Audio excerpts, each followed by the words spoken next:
Yo, yo, what's up, my boy L Train? Borrow in the big building. We're What's coming going at on, you. Sponge? We're coming at you a little early and late, all at the same time here. We had a busy week, so it's Thursday today, but it's early in the morning for us. We got a little early morning wake up call because Yep. we got ish to do. But without further ado, we are here to rehash all of the ish that took place last weekend in college football, which was a nice, glorious weekend, I'd say, for probably our fan bases. But we had some good games. That was going to set the stage to see who was going to get in, who was going to get out. We're going to have an upset. Where we're going to have a little bit of chaos. Where we're going to have some drama. And for the most part, it was on par with what we thought could have happened, except for a few things. So, and those big things were, obviously the number one team going down, but the big game that we both were intrigued by was that Friday night, Pac-12, the final Pac-12 game. The Washington Huskies, man, beat the Oregon Yeah. Ducks, Bo Nix twice, and they did it in. Uh, Yeah. It was a fun game. It was a fun Yeah, game. It was crazy because we both picked Oregon. Just going into that game, just watching I Washington think everybody was picking Oregon. Yeah, Oregon was favored by 9.5, 10. Yeah, And yeah. Just going off of how the Huskies looked the last 5-6 weeks since they played Oregon, hadn't looked the best. They got the job done, those weeks of just winning football. But, going into that game, we were watching Bo Nix and that Oregon offense just clicking and just looking good. And Washington, those first 15 minutes was like set the tone for that game. Yeah. Friday night. And Washington just came out and it was just, it was, you figured it would have been a tough challenge for Oregon with those receivers because they struggled the first game. But, they should have probably won the game last time, the first game, missed field goal, the 4th and 1, and all those different decisions that were made. But this game was, like I say, UW just jumped out on them quick in the defense. Even you were like, man, that defense came out firing. Yeah, that's where I think I was the most surprised because we know that this Penix and receiver offense really can get going. It just seemed like not they've been pedestrian like because they put up major numbers all year, but it was just they weren't doing what Oregon was doing. I guess is what we could say these last couple weeks. They weren't beating you like by 21 and just handling business and blowing out. They were kind of banging in some games, where hell they only scored not even an offensive touchdown when they beat Arizona State the week after the first Oregon game, but it was to me that defense that showed me like, okay, if they can, it's like one of those get up for this game mentality, and they got up for it. And like you said, it was like the groundswell of that first half, where they got up, 20-3. I thought the big deal was the fact that Oregon got the that quick touchdown like with a minute, after Washington went up, it looked like, okay, man, they got the big lead at halftime, and then it was like the touchdown catch by Ferguson. Oregon scored. I'm talking about super fast. So it was like, okay, well now it's a 10-point game, it's 2-possession game, and then Oregon right on cue in the third quarter dominated the third quarter, 2 touchdowns to take the lead. And you're like, oh, here it is, there it was. Oregon's got it, and then Washington had the huge drive, 10 plays, 75 yards, and went down the field and took the lead. Where there was the fumble pass, but it was definitely the right call. He was definitely, the arm was going forward that continued that drive, that they finally took the lead back, and then they kind of never surrendered after that. They just dominated that fourth quarter with long drives and good defense. I think the key to the game as well between the first game and this game was Dillon Johnson and running the football. With the 28 carries and 152 yards, he had some big runs. You think about the first couple touchdowns they had, they pretty much just ran the ball down in the red zone area and got it in. They used the receivers to space the ball out, between the 20s. And then when they got down there, like I said, Dillon Johnson just did a great job. And then how about that 4th and 2, that pass to McMillan? In that last drive of the game, McMillan against the safety in space, like that guy was lost. He didn't know what was going on. How their matchups of putting Rome Odunze and McMillan together, and then even Jalen Polk, he didn't have like a great game, but he had 50-something yards. But Odunze and Jalen McMillan over 100 yards. It's just hard to guard those guys. And the biggest weakness of the Oregon defense, I guess, was their secondary. I mean, even in the first game, their secondary, they lost 2 guys during the game, when they collided.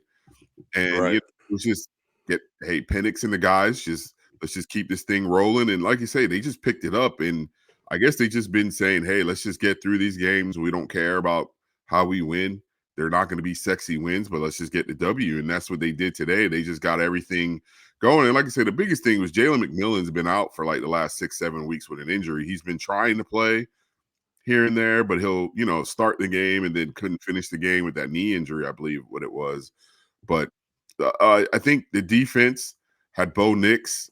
I won't say rattled, but it was just watching it. It wasn't the same Bo Nix at times during the game because he was, missing some passes and just looking a little off. But he used his feet on a couple plays. That big run he had. So Well, that's where I think, like we just said, Washington won the game defensively by getting after Bo, and then they shut the run game down. Like, if you look at Bucky Irving and Jordan James numbers, they're pretty pedestrian. Basically, had like 14 carries for 50 yards. Bo Nix ended up with 70 yards because he had the big long run. Yep. But for the most part, their run game was non-existent. And then he couldn't even get it. He couldn't even get it to his main target of Troy Franklin. I think Troy only had like 3 or 4 catches. Yeah, no. That then complemented by them getting after him big time. And, they did a great job. Like, they had the score like late, there to try to make it, back into a game where they scored in like 2 plays. But after that, that was to Holden, the Bama transfer. But it was just like they just couldn't get in rhythm, which credit to Washington. That's what you do. You get a team like Oregon out of rhythm, off track, off place. And they did that all night. And, for as wild as it was, the fact that it still ended up being another 3-point game. Yeah, that's the crazy thing. That's 2 really good damn teams, and this is going to go back to what we're going to probably get into later on. It's just like, credit for Washington, credit Oregon, and Lanning and those guys. They got a hell of a team, and they're the type of team that in the 12-team playoff, they suffer this loss here, and then you regroup, and then you get ready for a 12-teamer. But they're out, they're done. It is what it is. It is what it is. And like you say, in the 12-team format they're in, because this season kind of reminds me, remember in 99, the Jags and the Titans, where the Jags were probably the best team in the NFL, but their only 3 losses were to the Titans. They just couldn't figure out how to get over the hump. Yeah. And this is kind of one of those games where Oregon was the Pac-12 was by far the best league this season. Above the Big Ten, the ACC, obviously over the SEC, and you just had to play that team twice, and they just couldn't get it done. But other than that, like you say, Oregon was just pretty much dominating everyone. The offense was clicking, and this game it just didn't happen. And guess what? So long, Pac-12, you guys are done. Yeah, exactly. Yeah, and going back, Pac-12, like we said all year, this was the top to bottom, best league. Obviously the SEC could say they're the best because they got 2 of the best teams in the country. But when you start getting in the middle and the bottom, same for the Big Ten, they got the big 3, and then it's kind of like pretty bad. Same for Big 12, so top, heavy with Oregon and Washington. Those are your 2 bell cows at the top of the league. And then you kind of have, okay, who's next. But, going on down the line, the Pac-12 had probably the better teams, that could compete against all the other big boys. I mean, you go back and look at a team like Oregon State, who had a good year, a team like Arizona who came out of nowhere. The team that everybody thought was going to be the team, which I picked. Too bad Lincoln Riley still doesn't have a defense. USC. But here's the thing: a full complement, a full clip of USC and Caleb Williams, I'd still take them over a lot of teams. A lot of teams, yeah, because if you can't score points, you're not It's out defense to beat USC. Yeah, exactly. And going back to that Washington USC game, that was one of those games where Washington outscored them. They won 52-40. They found a way to get, And we said that all season, right? Where we were like, if you can't score over 50, you probably can't beat USC unless you have a Caleb Williams type game that he had against Notre Dame. Yeah, exactly. No, so I could say hats off to Washington. We knew We knew that if what was going to happen with Georgia, Bama would be the question. Washington, if they won, they were going to be in. If Oregon won, they'd probably be in. So the second game or the first game of Saturday's game, we knew that it was going to be over before it even started. Yeah, we didn't really have to get into this one too much. Texas, they did what they did. They groundswelled Oklahoma State, and it was never a game. Ollie Gordon couldn't get going, and this thing was all she wrote. So you want to say this was Quinn Ewers' best game? I mean, it was a half, really. Right? It was just overwhelming. Like you said, it was Ollie Gordon couldn't get going, and that's Oklahoma State's bread and butter. Everything revolves around that run game and Ollie Gordon, especially this season. And I just knew going into the game it was going to be tough with that Texas defensive line. Right. They got some big boys on that front line, and you just weren't going to run right at them. That's why they're good. That's why they're good for sure. That's kind of what we saw that defensive line really early when they took Bama down. You're like, man, this is a real deal. This is the SEC style defensive line. This Texas team's got with the parts.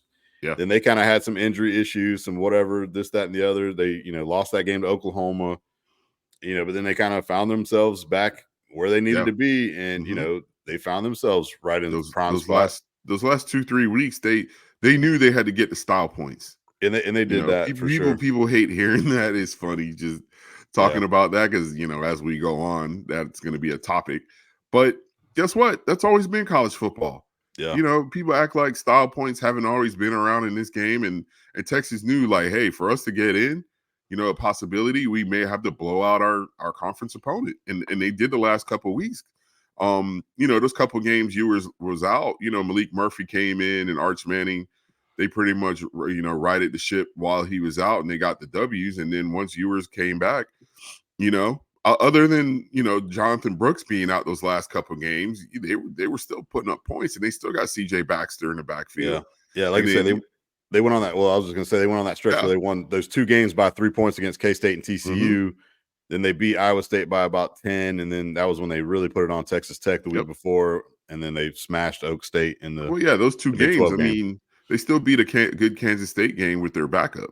Right. Exactly. 33-30. You're in a banger with your backup quarterback, so you're thinking if Ewers is in the game, they probably win that game a little easier. Yeah. So they did what they needed to do when your quarterback goes down. They won games against big time teams too. K-State was a ranked team, not Florida's 700th ranked defense in the country. Yep. Anyway, the biggest game of the day, the biggest game that kind of, made everything go crazy was, what could happen if the Alabama Crimson Tide would knock off the Georgia 29-game winning streak Bulldogs. And it happened. Nick Saban, baby, 9-0 in his last 9 SEC title games. Found a way. Jalen Milroe and the boys defensively, knocked off Carson Beck and Kirby and the boys, and it was a hell of a game. It was one for the ages of the SEC. Yep. Great matchup, all that good stuff. And it was a great chess match. That's what it was. Starting off that game, Bama goes 3 and out. Georgia gets the ball, and they just go down the field, and you're just like, boy, this game's about to be ugly. But then you always got to remember those first 15. Every offensive coordinator is different, but the first 10 to 15 plays are usually scripted, and they took advantage of some situations with Bama, especially like even Nick said it. I did watch that clip after the game where they put Dallas Turner out in space, and that's not a strong suit. And they got down the field and they made it 7-0. And then after that, like you could just see the adjustments being made on the fly. No, for sure. It was, I said surgical was that drive that Carson Beck went on with Mike Bobo and George. And I mean, it was like, man. So you're like, okay, but what does Nick do? He's like, yeah, this is not where we need to play. We got to adjust this right now. We're not running this. We need to run split safeties. We need to say, hey, I don't care what Bowers and Ladd do. Let's get after him, shut the run down, and get after Carson Beck, make him uncomfortable.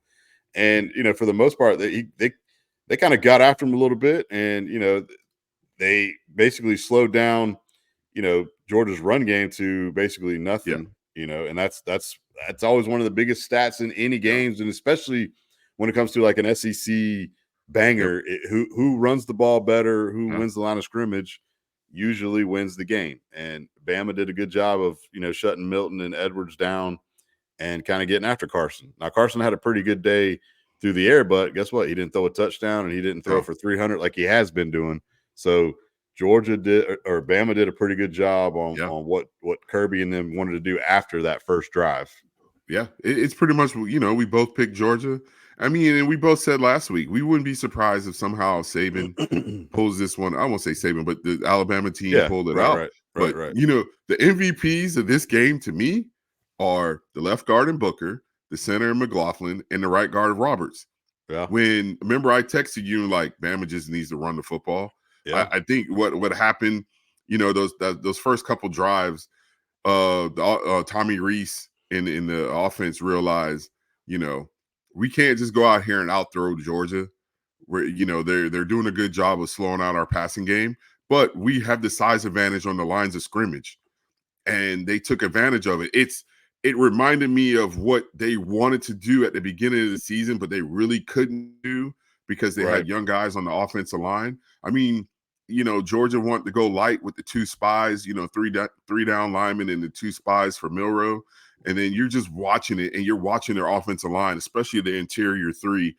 The one play where they threw Stackhouse, like literally the guard and the center double teamed him, pushed him back 5 yards, and then threw him another 5 yards. Yeah.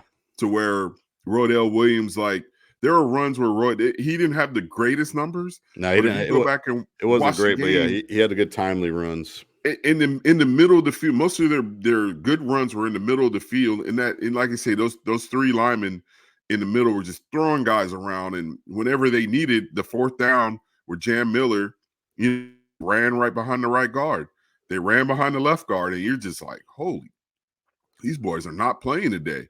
Yeah. So I think the adjustments were being made on the fly, and that's what you have to do in these type of games. If you have coaches that could just adjust on the fly, you got a great chance of winning. I mean, they held Georgia one touchdown until really the fourth quarter, and they did a great job. And then you don't want to say the backbreaker for Georgia was that reverse fumble. Yeah, but it could have been, but they held them to 3. They did. That was, they got cute and tried to do the little end around, and gave Bama the ball, right there in prime position. And guess what? They got a yard on that drive, and they had to settle for 3. So Georgia's D really stood up in that moment. They really hunkered down, as you would say, and they got the stop, and that made it a 10-point game because they basically answered the first field goal that Georgia had earlier in the third. Yeah, but I thought too the drive was they had Bama was punting, and they got the big return and set them up. And Beck, that was when Beck got down there and finally ran one in for the 1 yard run. That cut it to 3. So you're like, okay, there's 10 minutes left in this ball game. This is where Bama's gonna have to they're gonna have to score again. They're gonna have to get some stops. It's gonna be this ain't over just because you got the 3-point lead. And here comes Georgia, and then I think Milroe and Bond, just the shovel pass. They had some amazing plays on that. That shovel pass, man, and then the catch that they reviewed. Yeah, he stepped it up big. Isaiah Bond has stepped it up big time. Isaiah Bond and Jermaine Burton definitely have been the studs at receiver for them. They're not the Devontaes and those guys. When you sit down and think about the receivers of Jalen Waddle of the last 5-6 years, but they're just solid guys. Because beginning of the season, we said like, what was the receiver room going to do? Yeah, what was the running back room going to do? And not having Chase McClellan. You thought that was going to be a big thing going into this game, but 2 other guys that Caleb Downs, dude, was flying all over the field. Oh yeah, it felt like there was 10 of him. It felt like there was 10 of him out on the field, and of course, Dallas Turner did what Dallas Turner does in football games. But yeah, that last drive to pretty much ice it, I guess. Yeah, like you say, the shovel pass and then the big pass to get down, and then with I think they had a Roydell Williams run for a touchdown, I think it was, or Jam Miller. Yeah, it was Roydell. Yeah, that put him back up 10 with about 4 40 to go. Mm-hmm. And then, Georgia then unsued, went on a nice little drive themselves and got in the end zone to cut it to 3 again. But, Yeah. that was the thing. They were chasing the 2-score lead the entire night and, just couldn't ever get over the hump.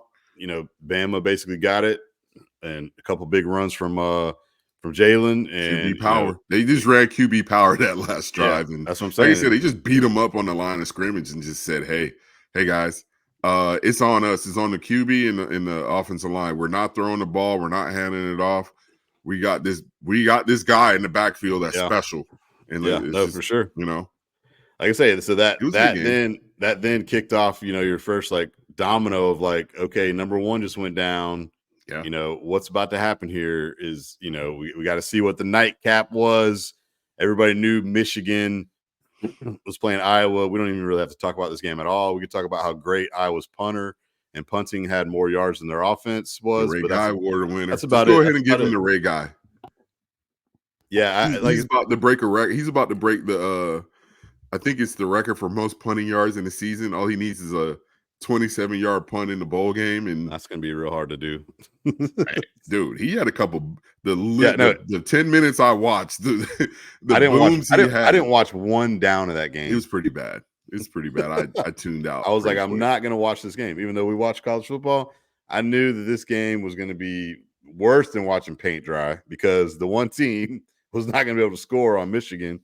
And then I figured Michigan didn't look Michigan against another pretty good defense in Iowa. We will say Iowa, you can hang their hat. Their defense is, really good. I mean, their DC just run the Broyles Award. So that tells you, it's the Broyles Award, the top assistant in the country. And, he won that. So, I mean, it was 3-0. And then when they got speaking of Iowa's punter, they punted the ball and Michigan had that big punt return and got in the red zone. And once it went 10-0, I was like, well, this one's over. Yep, pretty much, because they weren't scoring over 10. So like I say, so now here we are. This is where the stage was set. Also, at the same time this was going on, everybody figured Michigan would win. So Michigan would probably be slotted.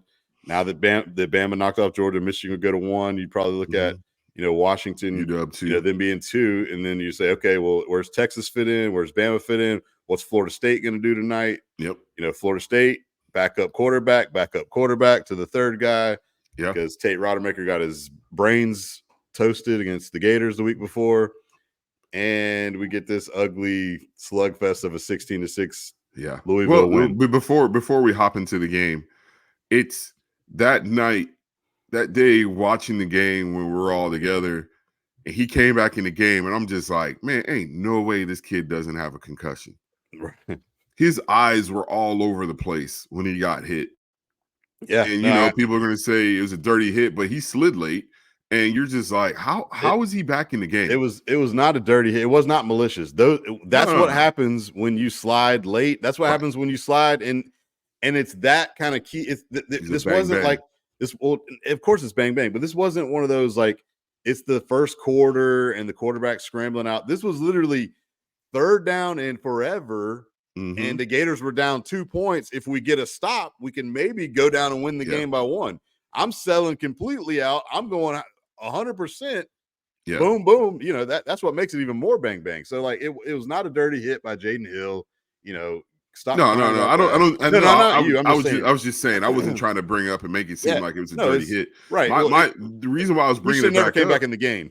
Exactly. That was my thing. Like. And then you're telling me, oh, I'm not saying it can't happen, but the next day, we realized he had symptoms and everything. And I mean, I guess he could have passed the concussion protocol test that night, but it was just one of those, like, man, we all saw the hit. We all saw his face. How does he get back in the game? And not just back in the game. He's back in the game in 2 plays? Yeah, 2 or 3 plays. Yeah. And they basically just handed it off, and Benson luckily scored pretty quick. But yeah, so long story short, Rodemaker was in concussion protocol all week, so it was a game time decision. You got to go with your third string guy, Brock Glenn, who is a freshman. He ain't ready, just bottom line. He's not ready to go. But guess what? He did enough, throwing it, for 8 for 21 for 55 yards. And then somehow Louisville decides, you know what, we better watch out for the passing game on these Wildcat plays and just let, Toafili and Benson just rip us to shreds. Great job, Louisville defense coordinator. Yeah. But and then you have the all-time outside of that, I mean, Louisville's defense I thought played pretty good. Right. For the most part. I mean, they had Toa Philly had the 70-yard run, and then he runs it in for the touchdown. That makes it 10-3. And you think about it, they picked 2 field goals after that. Yeah. And I thought Louisville's defense came to play. Jack Plummer didn't come to play on the flip side. But at the same time, going into the game, what Jack Plummer were going to get. Good God. Man. Yeah. Well, not only that, I said last week, if they decided to run the football side to side, they were not going to be able to run the football against that defense. Yeah, Florida State's defense is legit. They're great. Yeah. Credit to them. They are awesome. Where you have to attack Florida State with running the ball is running right at them. Yeah. Because you look at Peyton's not a big guy. Versus not really as good as he is. He's only 260. Right. Yeah, you got Lovett and Fisk in the middle, but that's where you combo block a lot because you could afford to combo block in the middle of the field when you have 2 light defensive ends. And then when Louisville's trying to run sideline to sideline, I'm just like, this is not going to work against a great defense that's fast. And then there were times where the Louisville running backs broke, and I'm just like, why are you guys running out of bounds? Yeah. It's 2nd and 9. Yeah. You need to pick up 9+, and you run out of bounds because you're going against smaller DBs, and you're just like, dude, every yard in this game is going to be critical for your offense, especially as the game's going on and Jack Plummer's missing deep balls. And then, you got it to 3rd and 1, and guess what happened? Florida State defense stopped you on 3rd and 1. He held you to a field goal. Yeah. And, it was just one of those games. I personally think that this is a double-edged sword game. We went into these last 2 games saying Florida State's offense needed to show us something to get in the playoff, to get that spot. Right, like we just said earlier. Style points, sexy wins, all that stuff. But on the flip side of it, Florida State played the right offensive game plan to win the game in this game because you're like, we're not going to let our true freshman quarterback go out there and lose us this game we know we should win. And, their thoughts, I thought Louisville was going to win. I thought they would do enough on offense. They didn't. Right. But, Florida State defense, credit to them. Yeah. I thought Mike played the right style of offense for this game. Well, on the other thing before I let you go ahead. You're good. Johnny Wilson and Keon Coleman didn't help him out. Didn't help the kid out dropping balls. Right. Yeah. Keon had 3 off the top of my head I remember, and Johnny just drops balls. Yeah, well, again, that was my big question going into the Florida game was what kind of game is Norvell going to call? Mm-hmm. Is he going to just say, you know what, let's just keep this thing conservative, let's just do what we do, get out of there with wins? And like you just said, double-edged sword. When you get out of there and win ugly against, a bad Florida team, one of the worst defenses in the country, like we've said, with a backup quarterback, so I knew we weren't going to score, so a backup our backup quarterback stinks too, and he's not any good to score on that defense. Right. Plummer, on the other hand, was a pretty competent, good quarterback all season. Florida State got after him. They did what they needed to do. He played terrible. Yeah. I didn't watch a lot of Louisville games, but I know he had ups and downs. We talked about last week in the podcast. Turns the damn ball over too much. 11 turnovers. What did he do Saturday night? Prime position, got the block punt, throws a pick in the end zone.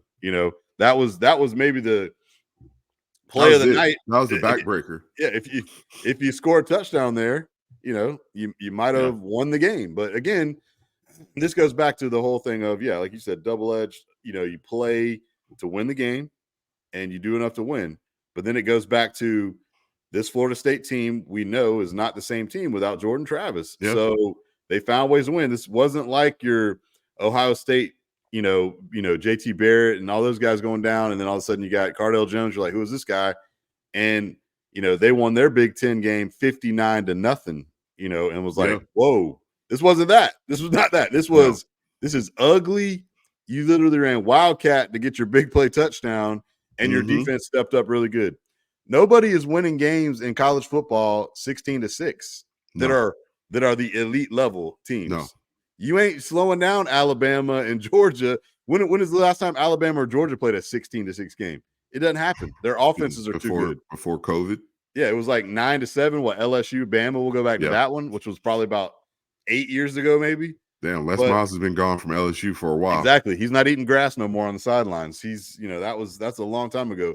These offenses now are scoring a lot of points. Just case in point, look at your Oregon Washington game. Yeah. Look at the Ohio States and the Michigans of the world. Look at what Texas is doing. Well, and guess what? FSU was doing that, but now you're not. And then the thing, the argument I've had with several Florida State fans, and this is like, I keep hearing our defense is great. Our defense is great. I'm like, yes, but teams are still going to score 20 points on that defense. They're not the number one defense in the country. No, and they're not like record-breaking defense. I mean, you could go back through games and see that they struggled through a lot of games. And like you say, you want to give them credit. They won the game. Bethune made 2 huge plays in this game. Yeah, the pick and then stripping the ball from the tight end who should have caught that for a touchdown.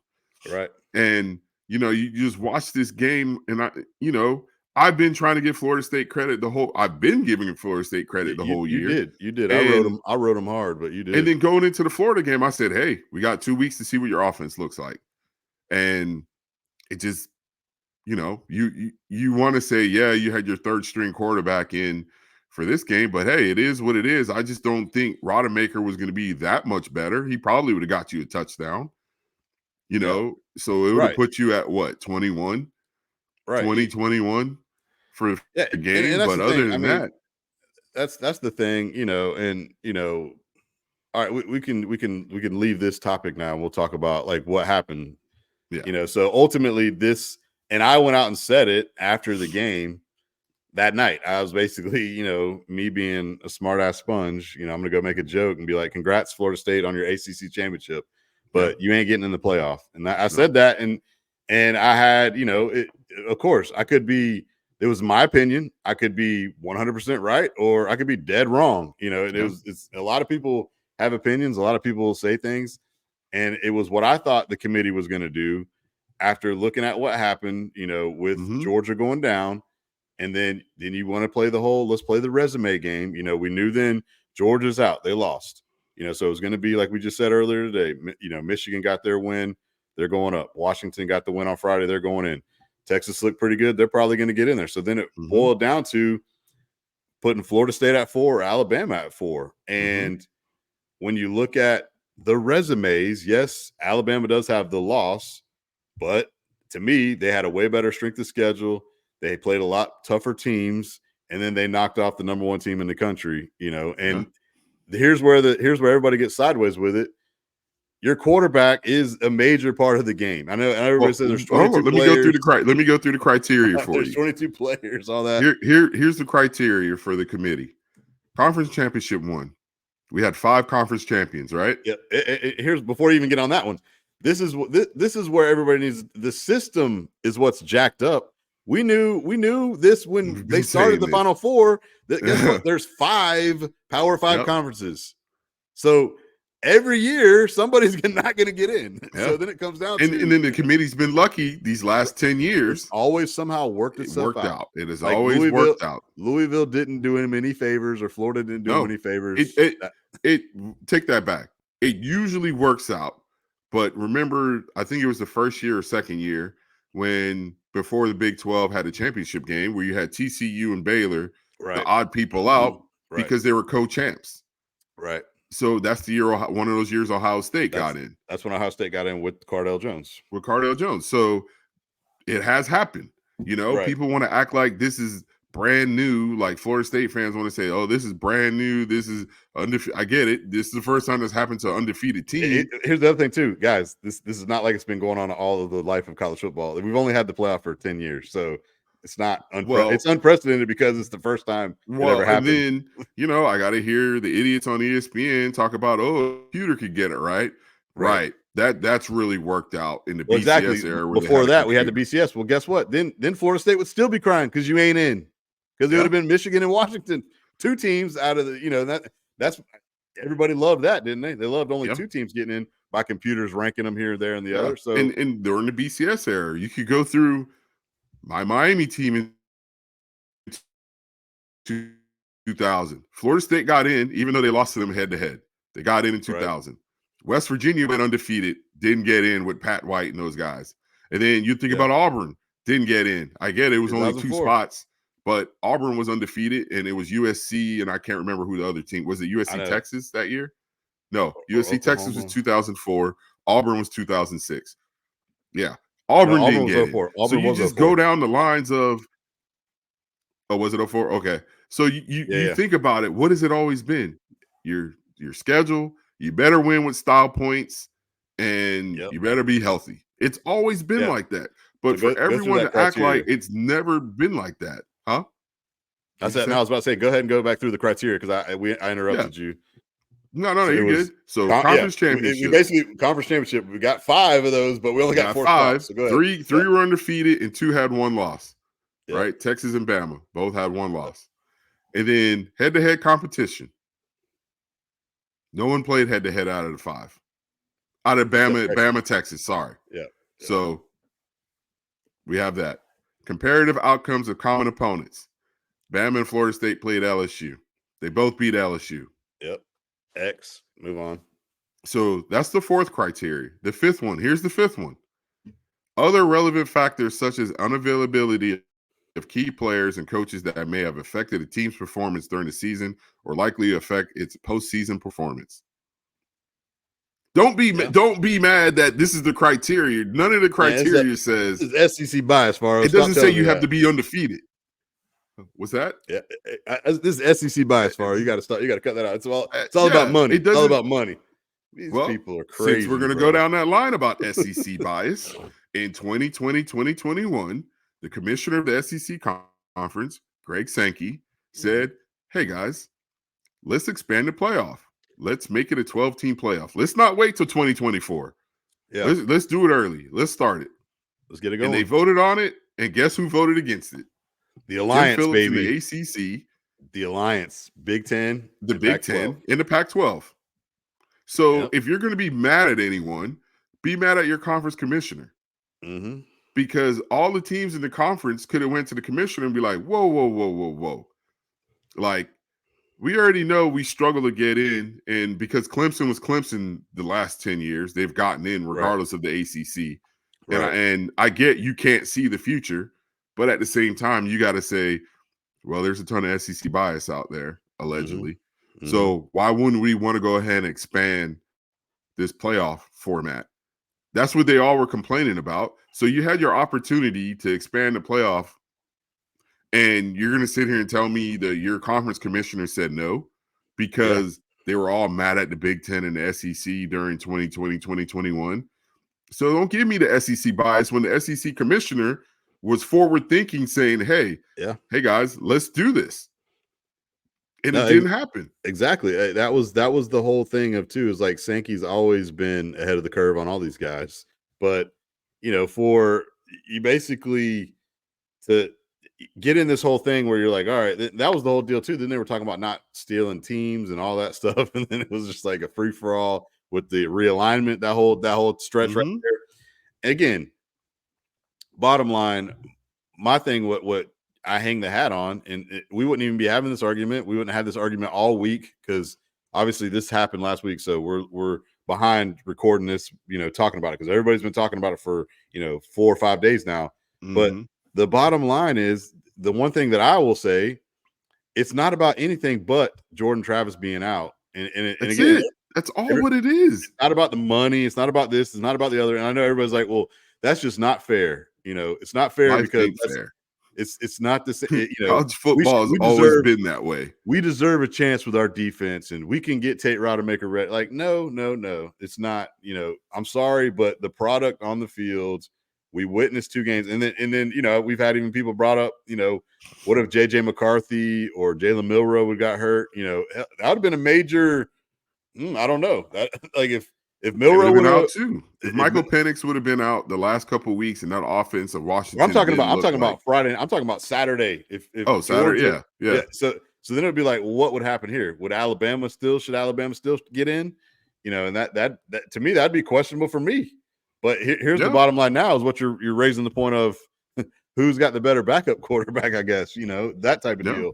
Because, what are you going to then all of a sudden vault Ohio State in because their quarterback's better than the backup at Bama and Florida State. I mean, I don't know. Like I say, the bottom line is when you go back and look at, Florida State, the whole criteria of it's objective. Look at who they never lost a game. Well, guess what? They don't all play the same teams ever. Like the NFL. I got tired of hearing the NFL comparison, and I'm like, well, here's the thing. The NFL system works because it's been in place for a long time, and there's 16 teams already in the playoff. It's not a 4-team out of 32. We're not picking, all right, let's go. Let's play all 17 games. Let's not rank anybody, and let's just pick the 4 best. That's college football. This is not how the NFL works. The NFL has it right. Yep. That's the whole other thing that we talked about. The system is broken. It's not like I hate the NFL comparison. Let's blah blah blah. Look, the big joke now is Trevor Lawrence got hurt. I hope the committee doesn't vote him out of the playoff. Blah blah blah. Well, guess what? They still have to play 6 more games.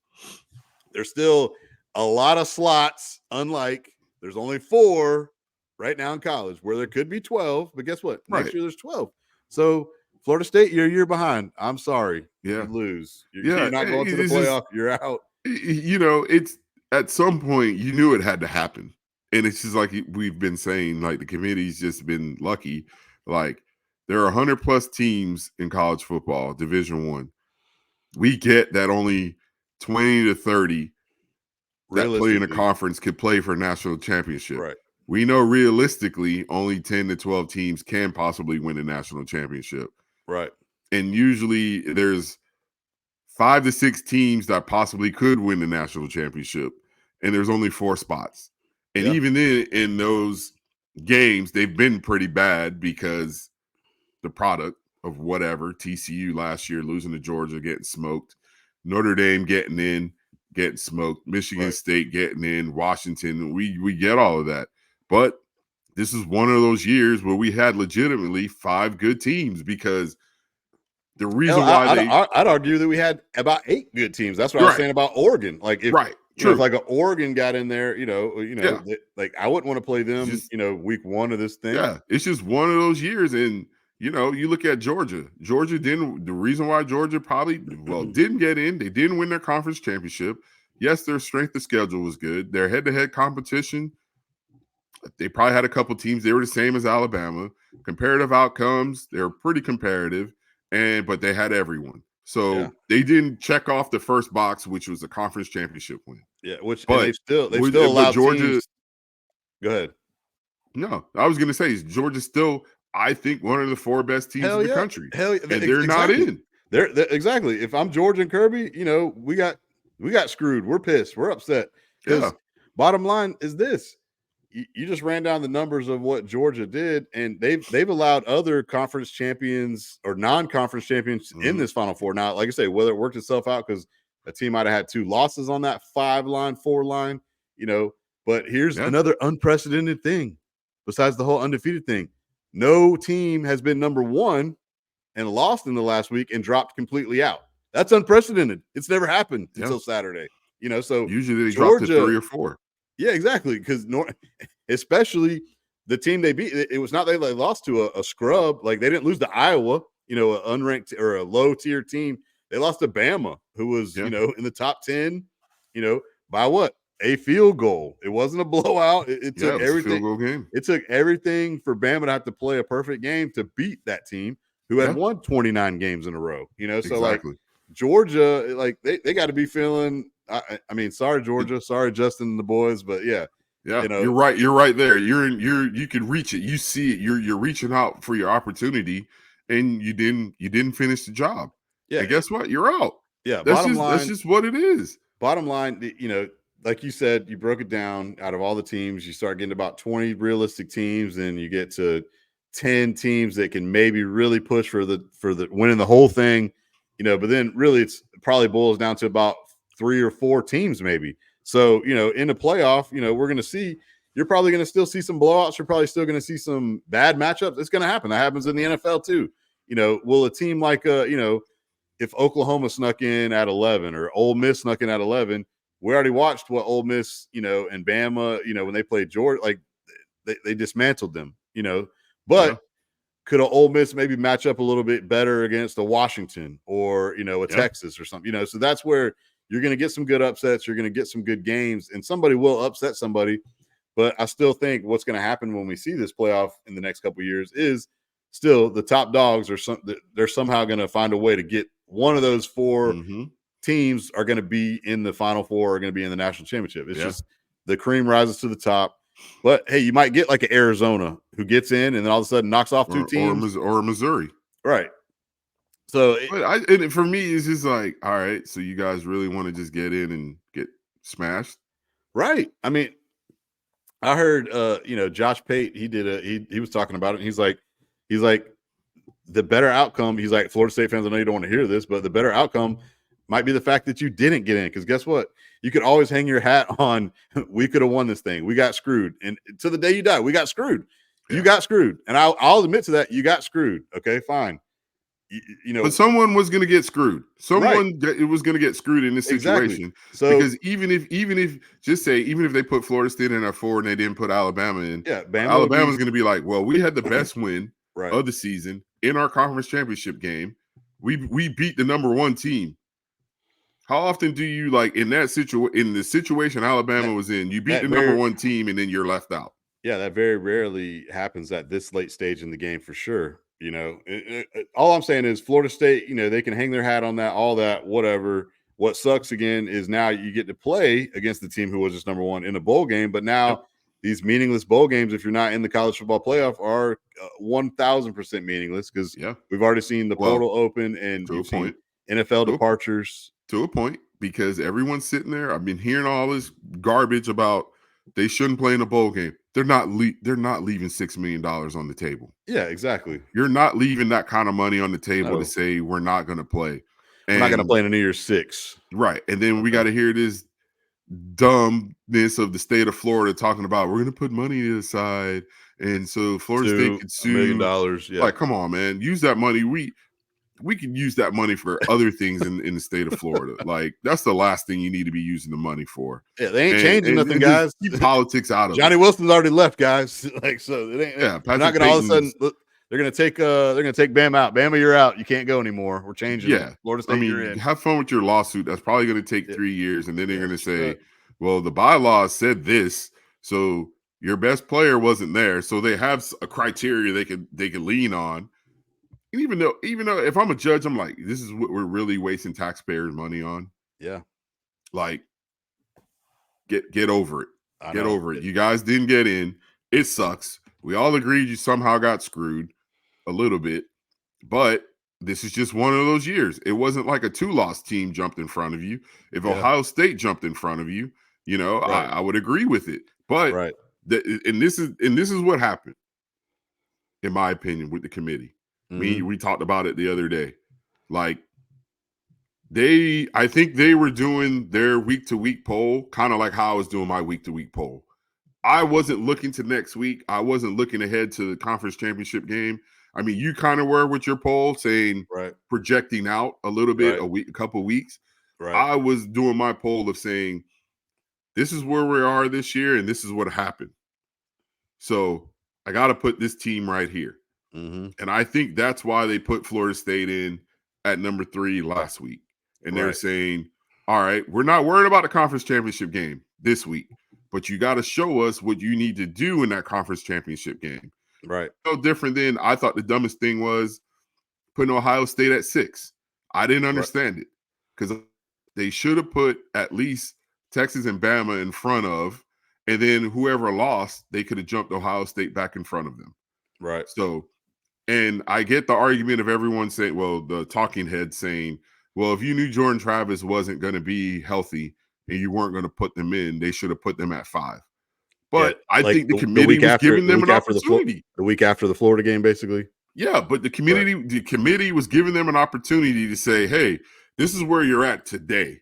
Right. You got this coming week. Show us what you got. If Florida State would have scored 25 plus points, I think they would have been in. Functional on offense, I still think they would have been in. Right.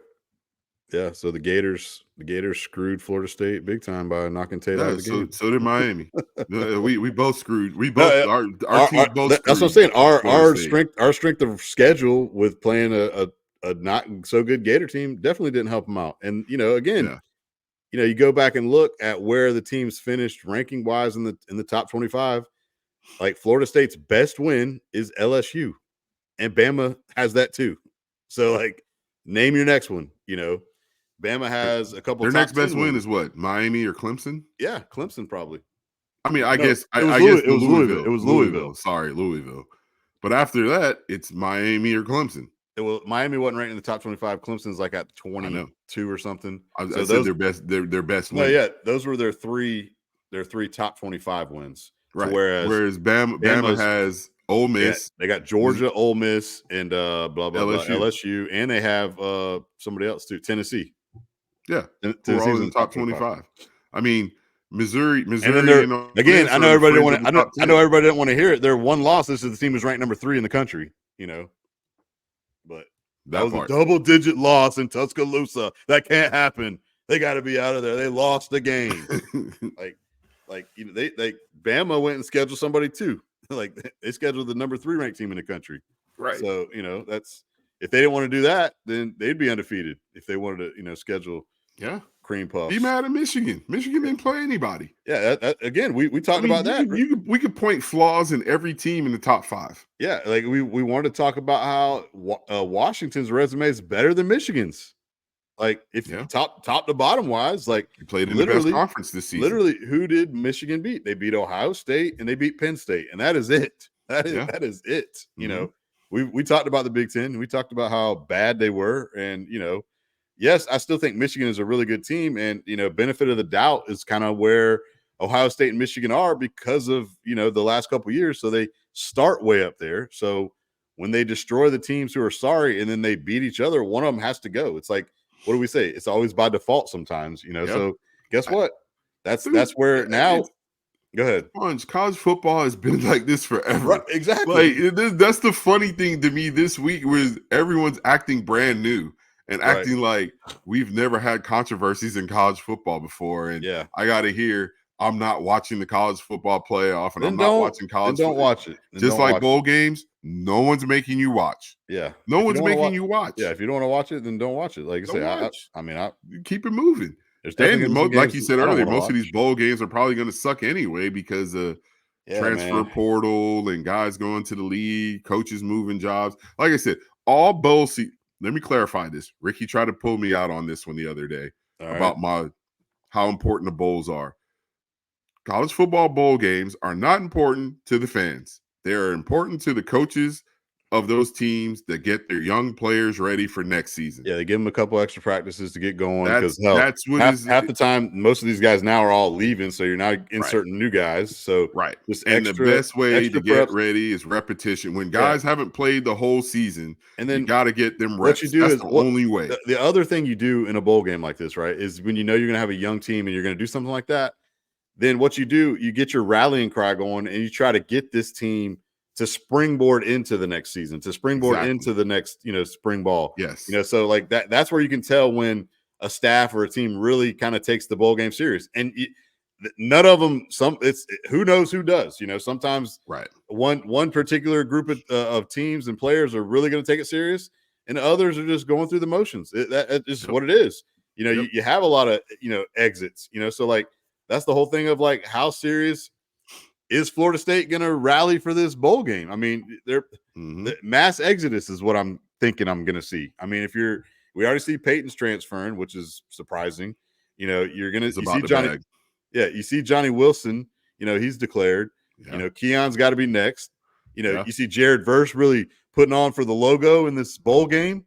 No, so like, and I can't fault him. Like, I mean, either. Hey, you got to get ready for your next job interview. Yeah, no, I don't disagree with that too. But like, again, that's where, the game has changed to where like I'm playing in this bowl game. I'm representing my spear, my gator head, my U, whatever. We're not in the Final Four, but I want to play in the game. But like that doesn't happen anymore. It just doesn't. So how much motivation is Florida State going to have? Oh, like you already feel like there's so many built-in excuses when Bama beats the brakes off of them. But I mean, Georgia beats the brakes off of them. Yeah. But so again, it is what it is. I would have loved to have seen this matchup in its right form. But here's the thing, Sponge. Like, I think where as much as they want to say they don't want to play in this game, you look at that Florida State roster and you see so many redshirt seniors and so many guys that don't have any more eligibility. Right. To where if you're Mike, you're like, man, I know I'm hitting the portal and I know I'm bringing guys in the portal, but I have a ton of guys that I need to get experience. Right. There are guys you got to get experience, and that's why I say this is important. And people are going to be like, oh, 15 practice in one game.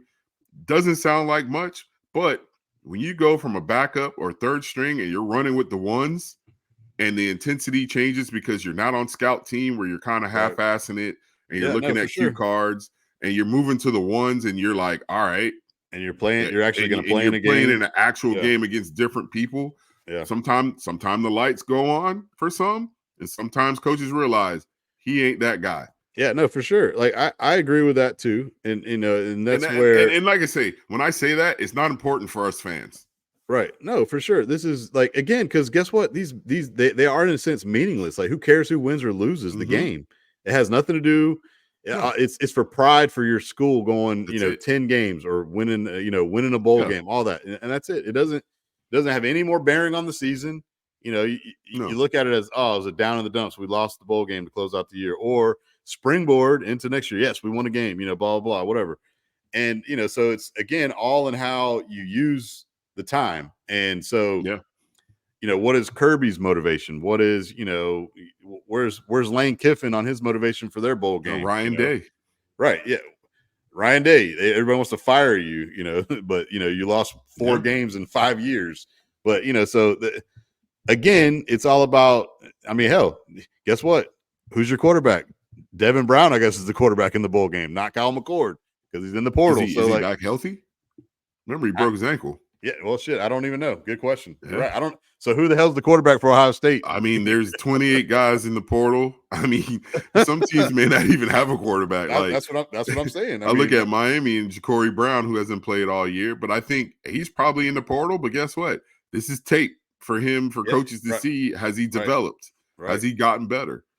So for a lot of guys who haven't even announced they're in the portal, they're probably like, I need this bowl game so I could go to my next situation. Yeah, it's already wild that like teams that actually have bowl games, and the kids that are basically, I'm out, I'm done, peace, on top of, the ones who don't have bowl games like the Gators and some of these other teams where they're in the portal out of there. But I think, this will be the last, I won't say the last year, but after this season where we go to a 12-team format, we're going to have better games because you're not opting out of being in the playoff. Right. A lot of these kids aren't going to opt out to be they're not playing the playoff. Yeah, if you're in the playoff, that means you got a chance to play for the Natty. You got a chance to, keep playing, like you said, more game tape against bigger teams. That definitely. There's going to be portal movement, but it's going to be after you play. Right. Well, that's going to be, that's going to be interesting too, because I guess there'll be games going on like these weeks here, which would be nice too, instead of having such a dead period. I mean, we got a whole month to literally wait for the, the matchups. Yeah. So, but I still think we have a really, really good 4 teams that are in this thing to who's going to win. No knock on you, Florida State, but you're not the same without Jordan Travis. If he's in there, Bama's out. But guess what? Yeah. We got Michigan. We got Michigan, Bama in the first semifinal. And like I say, this is one of those contrasting styles of power, run, defense, slobber knock, whatever. And I like this matchup a lot. You saw how Michigan reacted to this matchup. They didn't want to see that script A on the board. They wanted to see that big tomahawk Florida State head. Yeah. So they can get up and we got a bye, baby. We got a first round bye. Yeah. This matchup is going to be pretty good. I mean, I think this is one of those games where we're going to have to see JJ McCarthy actually have to do something on offense, because I mean, this Bama defensive line is not the biggest defensive line like in years past and whatnot. And I'm sure Michigan's going to believe we're just going to be able to run the football, but you got to score points. And how do they slow down Jalen Milroe? because we just saw the dilemma that Georgia just had. How do we slow this guy down? We're going to go 2 spies and 3 defensive linemen.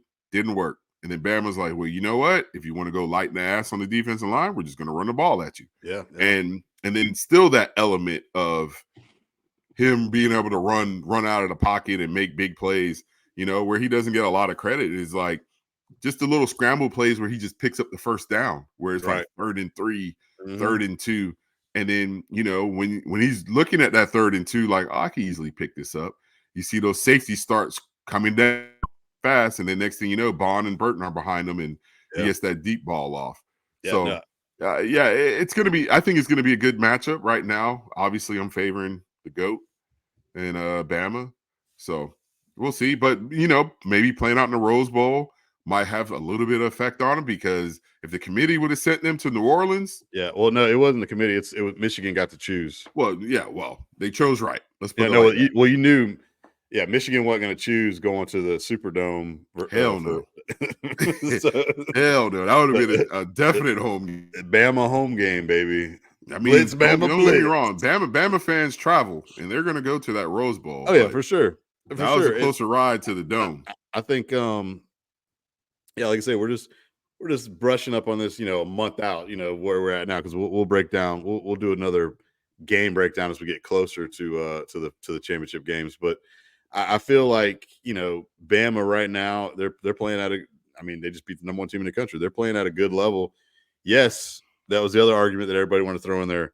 It took a miracle 4th down play to beat Auburn, blah, blah, blah. They I could say that about Florida State with Jordan Travis at Boston College. Right, exactly. Everybody had one of those games. Everybody has a game like that. They always have that game, like we said, Jordan Hare. We talk about that Iron Bowl. That's always a tough game. Crazy wackiness, and there was a few calls in that game where they might not have had to rely on that if they would have got the right call. But again, we're not talking about officiating, none of that. Bottom line was, they had the ball at the 3, bad snap, put them back there 31 yards deep. They made a play. Like, it is what it is. It happens. If Auburn, guess what? If Auburn does make that play and knocks the ball down, then we ain't talking about Alabama. They're out. So regardless if they beat Georgia in the championship game. 100%. Then we're just saying, hey, congrats, you're the SEC champs. Exactly. 100%. They made the freaking play, and that's what it's all about. If they didn't make the play, we wouldn't be talking about them right now. We'd be talking about Florida State getting beat by 21 against Michigan. Within Sponge, I could say, hey, in the Texas-Kansas State game, they made a big play on 4th down in overtime, right, to win that game with a backup quarterback. Yeah, how about or Washington? Oregon shouldn't have went. Yeah, they should have went for all those 2-point conversion plays. Well, not just that. There's another game or two where Washington had to get a pick where Arizona State, they didn't score. Arizona State game. So Michigan ain't play no damn body, but you get what I'm saying. Like, we could go down the list of teams of, oh, in this game this happened. Oh, this game this happened. Like, that's football. Yeah, it is. You're gonna have some tight games. Like I say, we saw it, and bottom line was this: it's just a miraculous play, and that's what's awesome about it. That they should be crediting that they made a play like that, miracle or whatever you want to say. The bomb that saved the Tide season. Yeah. But anyway, again, I think they're playing even before that, Auburn game. Bama has been playing pretty good down this stretch here, playing some pretty good teams. They've changed up the offense where Reese has literally found out a way to let Milroe go. Those running game, by the offensive line getting healthy, the offensive line getting good, all of a sudden the emergence of an Isaiah Bond and Jermaine Burton, the offense is coming along. We already know defensively they're good. They're not as good namesake wise as they've been in the past. They do have some dudes. Now they get a month to get healthy. Can Kool-Aid get back in there? Can Malachi Moore, get more healthy? I'm sure Dallas Turner and some of those guys on the D line are nicked up, so they're going to get a hold. Get Jace McClellan back in there in the run game. So, I feel like I'm leaning towards Bama this early on. I think, there's not going to be much to change my mind just because, again, Michigan has been Michigan, and they've been unimpressive to me on offense when they had to play a team that had a heartbeat on defense. So we'll get more into it as the weeks come, but just right now, I just feel like Bama is going to win. I like the one. Give me the 2 points, baby. Give me the 2 points. Yep. All right, on the other side of the bracket, this is an interesting matchup, and I like this matchup. Who are you leaning towards? You leaning towards Sark and the boys, or the Dub Huskies? This is a tough one right now for This me. is early on. You can change your mind. You Yeah, can change your mind. I It's know, not I set in know. stone. There's no pick 'em. At the moment, I like Sark. I like Sark in Texas. I just look at it as where I think teams in the Pac-12 have always struggled. The lines of scrimmage. Yeah. Their lines of scrimmage. How do they protect Michael Penix? Does Texas have the blitz? If they could get back there with 4 and disrupt them, I mean, they're going to play against better corners than what they've probably played in the Pac-12. So, and then on the flip side, how does Texas line up with those 3 receivers? And like I say, can they get to the quarterback? And then Texas offense, are they going to just run the ball down Washington's throat, but still have that big playability? Will Xavier Worthy play in this game? Yeah, that's a You big know, one. that's a big loss if he can't play. But they really don't need Xavier Worthy No, if he doesn't no. play. I mean, They got plenty it's of other added. weapons. But Yeah. yeah, they have a lot of Yeah, weapons and it's not like Quinn Ewers, but here's the thing. We talk about Quinn Ewers going down. Well, guess what? Texas has Malachi Murphy. They've got Arch Manning behind them, not Brock Glenn and Tate Rodemaker, yeah. And plus these guys actually played in meaningful games down the Yeah. stretch. So Yeah, but I mean, can CJ Baxter get the running game going? And like you yeah. say, you still got AD Mitchell, you still got the Saunders at tight end. I mean, they still got guys. I think Exactly. just Worthy's not their looking, he's not their number one. yeah, but just he's their looking number at the one, but he's not injury, the only. I want to say he probably is going to play. Where Right. Xavier Worthy's going to play. It looked Yeah, it's like like an an ankle ankle. sprain Yeah. or whatever. So it's a couple weeks. So right now I'm leaning towards Texas. And like I say, if you're Washington, you want to go up tempo and you want to get those big D linemen running. That's the biggest thing is can you get Sweat and Bunting and those guys off the field and just make them tired and to where they don't want to pass rush anymore. So because you're not going to run, Dylan Johnson's not going to be able to run the ball really right at him. Yeah. No, I'm leaning Texas too, and it's just because I like all those things you just said too. I like where Texas has been all year, but what's weird is after watching that game Friday, against Oregon, Washington definitely put me on radar to be like, hey, they're fully capable, just because we've talked about that offense and Penix and those receivers. So if Penix is on his game and they're hitting balls down the field and Dylan Johnson is able to create some of those run lanes and hit some of those big runs, now the question will be, do we get that same defensive effort, that same defensive performance against Oregon versus Texas? And if you do, I think we're in for one hell of a ball game. Yeah. Now, can that happen? That's the big question. You got a whole month to prepare. Yep. And then you got to bring that same style of intensity you brought against Oregon, which I think DeBoer's done a hell of a job out there. And I agree. I think they will be ready to go. So then it just comes down to which team does start executing early and all that. So I think it's a heck of a matchup. I think a lot of people, this is the other thing too. I think what we're going to see over the next, couple of weeks is I think everybody's going to be picking Texas. Everybody's going to be picking Texas. I agree. Everybody's talking Texas. And I think that's exactly what happened these last couple of weeks. Oregon's in, Washington's just playing. And they use that, I know it's bulletin board material, all that, but again, part of that fuels you to where, chip on your shoulder, all that. And, let's play the game then, and that's basically what Washington. Like say, it just comes down to lines of scrimmage though. We've known in the past where finesse teams, we'll call Washington finesse. Yeah. They're finesse team where finesse teams, once they get into this playoff, they struggle against the teams that are better in the trenches. Yeah. It's trench warfare when it gets to this point. I guess be finesse offensively and bring that intensity on defense. And, then you might have a little something. Where in the other game, both teams have great lines of scrimmage. Right. Exactly. Bama Tech or Bama. So Michigan. You got to expect it to be more of a banger than this game. Right. Exactly. This game to be more of a finesse game. Right. Yeah. More flying. Exactly. Put up more points. I still see that with Ewers and the way they throw it around. Exactly. We're going to see that. So this game, would you go over 63? Yeah. Yeah, I think I'd take as of right now. Yeah, I would. Yeah. If they play today, I definitely would go over. Yeah. Only thing. I can see them both playing. I can see them both playing in the 30s. So Yeah. The only thing that scares the 3 weeks off, the little bit of rust of game to where they kind of start off slow, and you can see it being in the high 40s, low 50s, something like that at the end of the game. Yeah, no, I could definitely see that too. You know, What was the total in the Bama Michigan? I forgot. I saw the spread was 1.5. It's 45.5. 45. That's about around where probably. Yeah, like a 27, 20. You know? Yeah, I could see that game being around there. I mean, that'll be a tough one. I mean, would you take the over in that one? What's crazy is I could see that I could see the 27-24ish game, 27, like kind of like the SEC game, you know, because I'm curious to know what Michigan will score. Michigan's can score because I like their run game. Corum and those guys can get going. I don't know if there's necessarily. I mean, we expect these totals and lines to move. Definitely, because the question will be who's going to be the favorite. On Bama? Who's going to be the favorite going into the game? Is Michigan going to hold that 1 point line, or is it going to go in Bama's favor? Yeah. I mean, as long as there are no arrests or no big injuries in practice the next couple weeks, I still expect the line to move a little bit back and forth, but no big swings. If everything stays, normal, and like I say, no one gets in trouble or anything, and no big injuries at bowl practice, you expect to swing. You don't expect like a huge, all the money's going on Bama, that line move 5-6 points or whatever,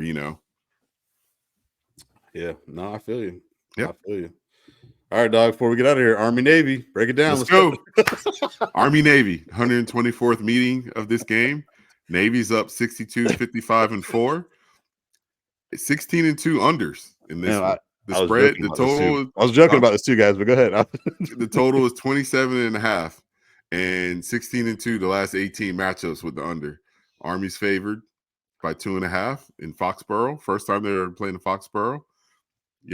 The crazy thing about this game is from 2002 to 2015, Navy won every game. Yeah. And then all of a sudden, Army's flipped it the last 7 games, and they're 5-2 in the last 7. And Coach Ken got fired like 2 years ago for Navy. So, he did. And they got a new coach in. Don't know his name. Last year, first time the games went in the overtime. Man, they went to double OT. Army pulled off. The great thing about this game, I'm not looking. I swear to God, I'm not looking at. I got it in my notes. I'm not looking at Wikipedia. I'm just saying. I watched this game. I wasn't even. What's crazy is I wasn't even going to bring this game up. I literally was. I was going to bring it up. Right. I was bringing it up. Right on cue. You're ready to go because I was. Just I was ready to go. Like for real. But seriously, being a Navy brat, as they would say. Right. You grew up watching this game. You never really cared about it as a kid. As I got older, you start to appreciate and respect the game a little bit more as you get older, because you see the traditions of the cadets marching in and the middies marching in. The president's always there, and then the buildup, the CBS buildup, the montage they have before the game is always pretty awesome because they highlight the families of the players for this game. Going right before kickoff, they fly it in and the football in with parachuters and all of that, and it's always a fun game to watch, even though it's boring because it's not going to be a lot of points, but you see the passion of the players playing in it.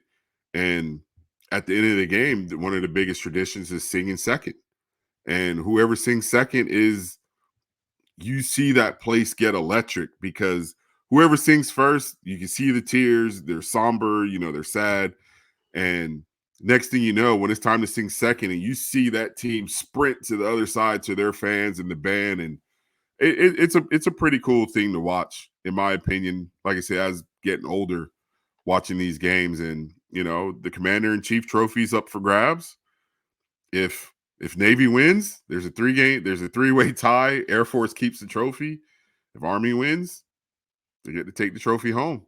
And that's one of those things you play for, because these days the service academies aren't playing for much. They're lucky if they get to go to a bowl game. A lot of these kids won't make it to the NFL, and for a lot of them, this is their last football game that they'll ever play outside of probably intramural. I mean, there's only a handful of guys these days that make it to the NFL, with exceptions. But no, it's a cool game to watch. I know you thought I was joking about it, but I will watch the game. No, I mean, I usually turn it on, catch a Yeah, little bit of it just because yeah, of the nostalgia of it for sure. But I'm not yeah. gonna sit. It's been better in the past where both of them have won like Once 9. Army started like making it a rivalry All right, again. so who you got? Who you got then? Who's winning it? Oh, man, it's probably Army. I got Army winning it. I mean, they both run the football. The Army throws it a little bit more, but it's not going to be a high scoring game. No, I don't think it'll go to overtime this year. But it also depends on the weather. And the other thing that you may like, I know you like about this game is they always wear pretty cool uniforms. no, that definitely is a thing where I do Nike has like. stepped it up every year where they honor like a different division in the service or whatever. That's usually pretty cool to see what they're coming out in. My favorite have been the Army uniform several years ago, where it's the camouflage, like that desert Yeah. camouflage. No, it looks sick. It looks sick for Yeah. sure. So yeah, it should be a good game. It's going to be boring as hell, but I'm going to watch it. Yeah. All right, we'll tune in. Like I say, we'll I'm thinking maybe next week we'll come back and we'll break down that Army. No, we'll maybe Take some jump in. time off. We'll take a little time off, and then we maybe jump into some NFL stuff going on before the college footballs, bowl games get cranked up. I Yeah. mean, again, we could come in maybe in a week or two and talk about, where this portal's going, some more Popping. good stuff. This 'Cause portal is. it's There's nuts. been some names, like you I can't said, even where keep you just I head can't even keep up. scratchers. I can't even keep up with it in a sense. It's just like I don't want to daily look at it. Just everyone go in the portal and then everyone go pick your school and then let me know where you're at. I don't want to see that X players in the portal. All right, fine, he's in the portal. Like, Yeah. where's he going to go next? So It's as a fan, it sucks. yeah, It sucks as a fan. But as a Yeah, person it's in the real world, you understand capitalism. yeah, no, for sure. It goes back to where, and I'll use it as a small semi example of college basketball, and there's only 5 guys on the court, and like, you sign a class and you maybe get some McDonald's guys and like, all right, let's go on a run with these dudes. And they either go to the NBA real quick or now they're hitting the portal.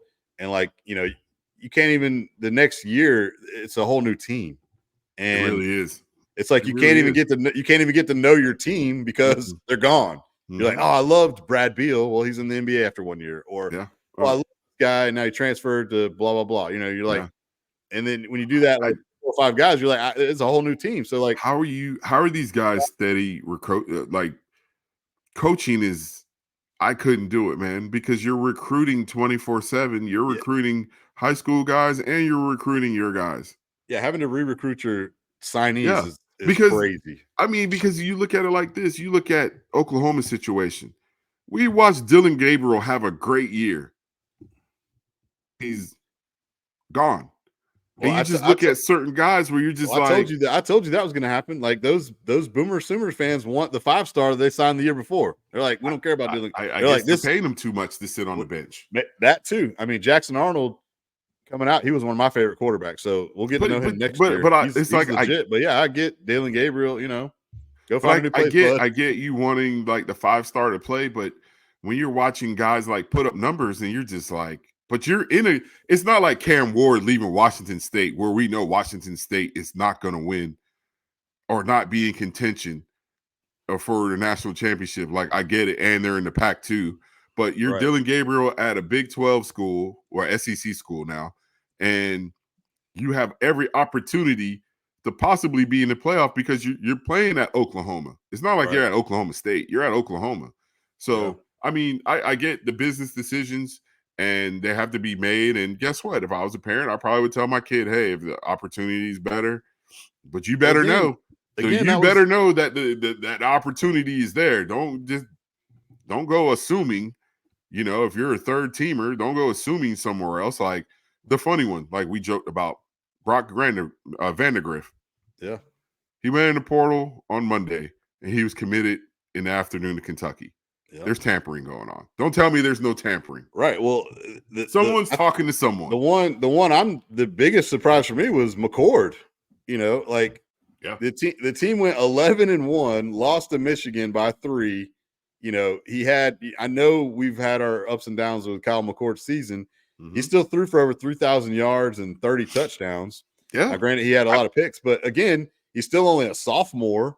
You know, so you're like, well, like you're the starting quarterback at Ohio State. Like, did Ryan Day and them tell you it's time to go? Like, or you just said, you know what, I just don't want to be here anymore. Like, that's some things we probably never know. If it just does not. That just does not make sense to me. Well, look at Julian Fleming. Julian Fleming, you're in the transfer portal when Marvin Harrison's pretty much leaving. Emeka Ibuka is probably leaving. Even if Ibuka went back, you're still the number 2 guy. Yeah. Where are you going at and being in Ohio State where you know, even though McCord's leaving, you know they're going to get a guy in that to be the trigger man. Like I say, that's what, you know, I threw out the scenario. I think I said it to you, and then I was telling Haiti about it. You know, it's like, dude, you know, we had the whole Maurice Clarett thing, you know, was after that game, like, hey, talking to Eli, Peyton, and Cooper, like, hey, Arch, why don't you come on up here to Ohio State? And, you're going to sit behind Quinn Ewers, who said he's coming back for another year. Now, that whole scenario could change if Texas wins the national championship. Ewers might be like, you know what? Natty, Sunset, NFL, let's go. Or, you know, they may lose to Washington, and he's like, you know what? I want to come back. So all that, you know, we'll see how that plays out. But, you know, to me, you're like, okay, if you're Ohio State and you're like, yeah, go ahead, Kyle, because I've got Arch Manning in my back pocket here, just nobody knows about it. And all of a sudden, when Arch hits the portal and he signs with Ohio State, we're like, what the, like, you know, like, what is this?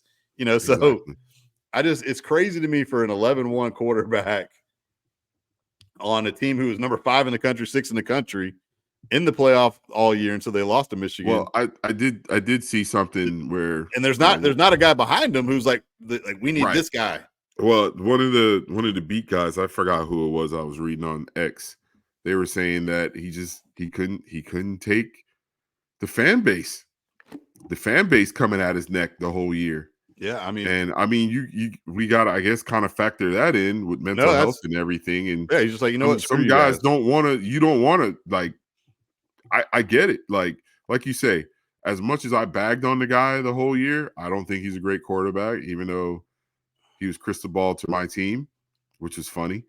But right. But he still put up numbers against the bad teams, and you're just like, I get it. I mean, you kind of get it, because who wants message boards and guys coming at you all season long when ultimately you didn't do anything wrong until the last game of the season where you threw a pick. Right. Yeah. That's the funny thing. Like, he didn't do anything wrong really the whole season. Yeah, no, he played solid, and he played good numbers and all that. So we're gonna see a lot of Wildcat this bowl season. Right. We're gonna see a lot of Wildcat. Or, hey, I played quarterback in high school. Yeah, it's going to be kind of nuts for sure. But again, it really is. We'll see how it shakes out, and we'll come back to you when we get some more details and info on some crazy transfers and some signings. And, you know, like I say, we've really had only the one signing out of the portal that quick with Brock from the Dogs. You know, the 5-star leaving Georgia. I mean, we knew one of these guys was going to have to leave. Gunnar Stockton. 28 transfer portal quarterbacks. Yeah, as we speak. It'll be interesting to see where, like I say, when some of these guys who's the first domino landing. Yeah, when they start landing, we'll see. Well, I mean, we see Dylan Gabriel possibly to Oregon is what they're saying. Yeah, but I mean, I wouldn't be surprised if DJU's not trying to get to Oregon to play with his brother. Yeah, or Cam Ward. All 3 of those guys, in my opinion, could go to Oregon. Yeah, and fit right in. You know. Yeah. So interesting will be, you know, where some of these things start happening. Well, Sponge, we didn't even talk about coaching movement. No, I know that too. I mean, there's a lot of that going on. Well, that's really about to get going too with like staffers. Your boy Will Stein. Yeah, is he going to go to Houston? You know, who's going where? Our rumored guys are now Willie Korn. Remember Willie Korn? Mm-hmm. Quarterback. Clemson.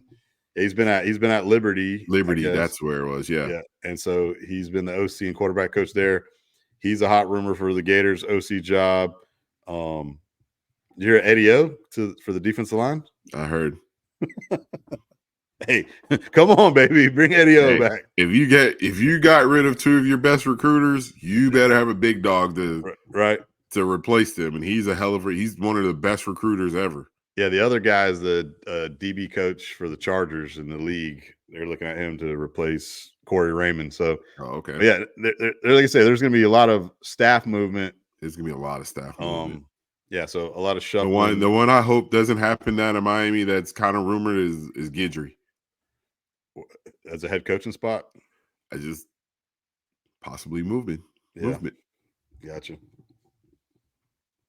True that. Well, If the other guy leaves, I wouldn't be too mad, but I'm fine with him coming back. True. Yeah, like I say, the big question is Emory Williams your quarterback? You're going to go hit a portal quarterback, like go get a Kyle McCord? They're getting a guy. They're getting someone in the portal. Exactly. Who that guy will be, and do we get left at the altar with a lot of these guys? Right. You know, it all depends. I mean, before we get out of here, that's the story with Patrick Payton is NIL money. The rumor has it that Florida State's lowballing a lot of their players, and they're saving it for the portal guys. That's why Bliss Harris entered the portal as well. That's the rumor. Yeah, I'm not saying allegedly. Allegedly, That's what's going on. Yeah, not saying I know any insider. I don't know anything. I'm just going off what I saw. Yeah, no, yeah, that's what I'm saying. When a guy like Peyton leaves Florida State, you're just like, why? It's got to be about money. Like, why? You're going to be the number one guy. You had a great season. You know, you're one of the top guys returning. Mm-hmm. You know, I mean, but also entering the portal doesn't mean you have to leave. No, it doesn't. You're right. That's it's like it's leverage. It's a form of leverage. Exactly, 100%. Yeah, as my boy Anton at Details Barbershop at Jack's Beach would say, it's leverage. Yeah, no, for sure. That's all it leverage is. Up and all that. Yeah. Mm-hmm. All right, homie. Like I say, we'll wrap this edition up. We'll figure out next week or so. Yeah, go Dogs, go Knowles. Enjoy your bowl games, and we'll holler at y'all.